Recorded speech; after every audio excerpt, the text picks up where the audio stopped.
Hello, I'm Henry. I'm one of the co-founders of Reclaim. Got a little update for you here today. For some of you who've been using Reclaim for a while, you've probably been to our settings page before. This is where we stash your task settings, your buffer time stuff, your hours.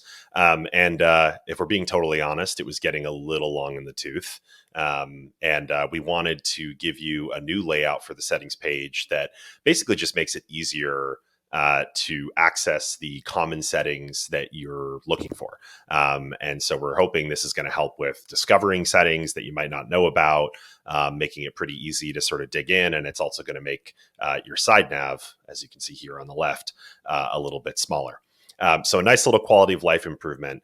But I do have one more thing that I'd like to show you, which is this new setting that we're introducing for emoji customization. For those of you that have been using Reclaim for a while, you're probably familiar with these emojis that show things like whether an event is marked as free time or busy, or if it's locked, or when it's in the past and it's done scheduling.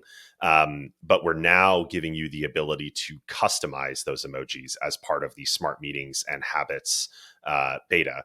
And we've got settings for tasks and calendar sync and our other events coming soon. And of course, if you want to celebrate that, you can hit this confetti button and pop some confetti around it. And so we're really excited to get this out to you. This is not available for everyone just yet. This is something that's part of the Smart Meetings and Habits V2 beta, which you can see here. I've got in my nav. Soon this will just be Smart Meetings instead of Smart 101s and Habits instead of Habits. And so we're really, really excited to bring that to you. And this is just one of the many, many features that we're introducing as part of that. So little update for you today, and hope you enjoy. Thanks.